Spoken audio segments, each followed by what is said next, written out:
My name is Elena Cohen, and I am a nursing student at the University of Michigan. In this video, I will be explaining one of my patients to you. The patient is a 19-year-old African American female. She is a communications student at the University of Michigan, and she is a freshman. Previously, she was a high school student in Summit, New Jersey. She has worked in an ice cream shop for the past 3 summers. Her main healthcare provider is her family physician, but she also sees a pulmonologist, an allergist, and a gastroenterologist when necessary. The patient's chief complaints include trouble breathing during exercise and stomach pain and diarrhea after most meals. The patient's present illnesses include both diagnosed asthma and irritable bowel syndrome. The patient reports that the onset of asthma was a few months after birth, which was in March of 1998.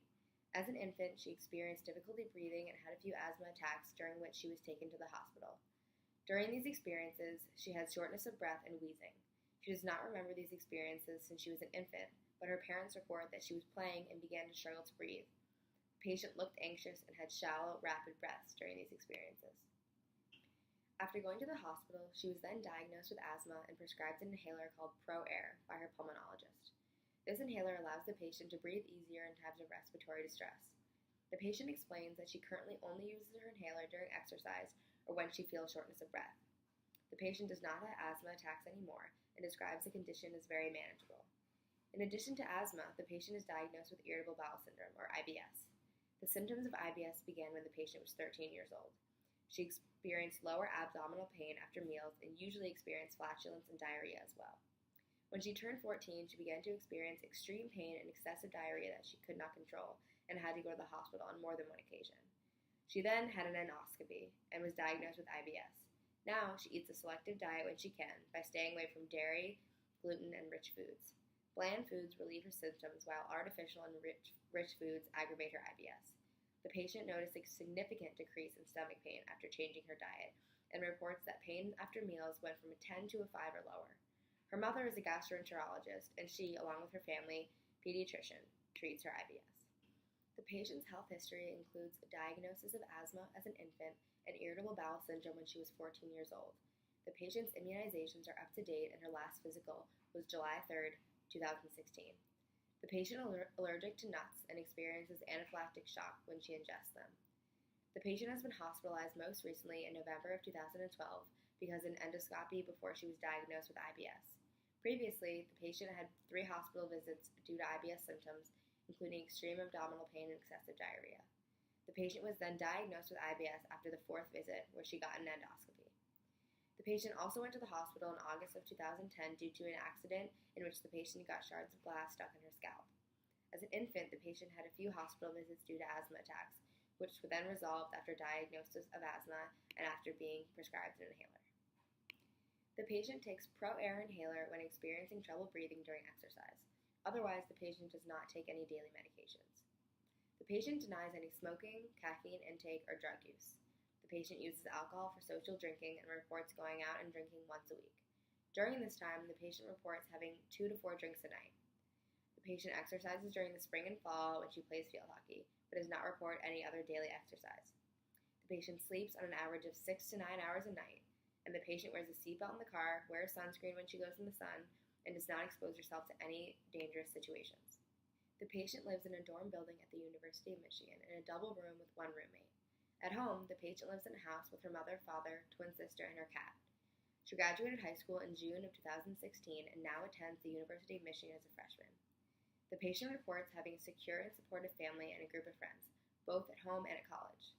The patient reports feeling stressed about being far away from her boyfriend, who lives in Pennsylvania, but manages this stress by spending time with her friends at school and talking to her boyfriend on the phone at least once a day. She also reports feeling stressed about schoolwork, but manages her stress by managing her time well and not allowing herself to get behind in any of her classes. The patient has faith in the denominational Christian church, which is something she values deeply. She sees her family physician when she comes home from school for her physical and goes to the U of M health services when she feels ill at school. When she experiences problems with her asthma or IBS, she sees her pulmonologist or her gastroenterologist.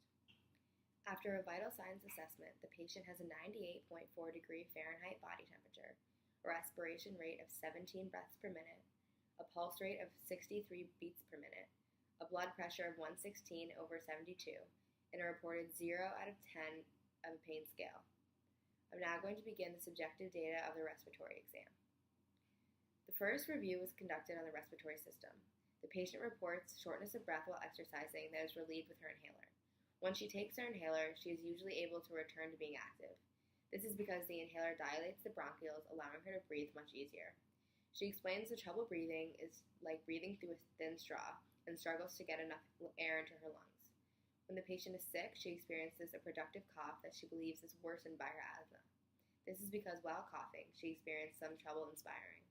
Additionally, when active and sick simultaneously, the patient experiences severe shortness of breath that is only relieved by an inhaler and rest. When the patient is not active and healthy, she reports no breathing problems or coughing. The patient reports no other history of respiratory disease and does not smoke cigarettes or marijuana.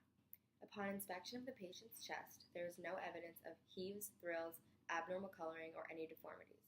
In regards to her breathing pattern, she did not seem to be in any distress. Her heart rate was appropriate for her age, and the depth of her breaths were neither too shallow or too deep. Her trachea was midline, and there was no rashes or lesions on her neck or her chest. After auscultating her thorax anteriorly, laterally, and posteriorly, there was no evidence of wheezing, crackles, or rhonchi. All tests for bronchophony, egophony, and whispered pectoraliquy were negative. Physically, while at rest, the patient does not show any signs of respiratory abnormalities due to her asthma. I'm now going to explain the subjective data from the abdominal exam. The patient reports feeling gassy and bloated after eating, but not to an unbearable extent. She experiences painful bowel movements at least once a day and reports that the pain subsides after the bowel movement is over. She explained that when she goes out to dinner, eats unhealthy food, or doesn't have enough fiber, that her bowel movements are liquid, painful, and very urgent. She does not report noticing any visual abnormalities on her abdomen, but reports that rubbing her stomach helps pass the air buildup in her abdomen. She does not take any supplements to help her stomach issues because she reports that Tums cause her to feel nauseous, and that the thing that helps most is eating bland foods, fiber, and drinking enough water. On a typical day, the patient eats a lot of fried food and eats a lot of sweets. She believes this leads to the majority of her stomach issues, but does not want to have a very strict diet all the time. Although, when she does, she notices extreme differences. I'm now going to explain the objective data from the abdominal exam. After inspecting the patient's abdomen, there was no evidence of any abnormal coloring, scars, or lesions. The abdomen was dry, and there was no evidence of any surface movements or masses. Also, the umbilicus was midline, and there was no discharge. After auscultating, there was evidence of bowel sounds in all four quadrants, and no bruit in either the aortic vascular sound, the renal, the iliac, or the femoral. Upon palpating her stomach, the patient experienced some discomfort and guarding during the deep palpitations, and her abdomen felt slightly rigid due to gas buildup. Otherwise, there was no evidence of any swelling or masses in her abdomen. In addition to respiratory and abdominal assessments, it would be important for me to assess this patient's heat and integumentary systems. Patient has been diagnosed with immune deficiency due to low IgG and IgA antibodies. This results in the patient having a lot of sinus infections, ear piercing infections, and bacterial pink eye. It is important for this patient to have an examination of her head, eyes, ears, nose, and throat in order to keep an eye out for these illnesses and to properly diagnose them when necessary. Additionally, according to the U.S. National Library of Medicine and National Institutes of Health, IgA appears to have prime importance in our immune exclusion of pathogenic microorganisms and maintenance of intestinal homeostasis. This is important to understand while reviewing this patient because of her diagnosed IBS.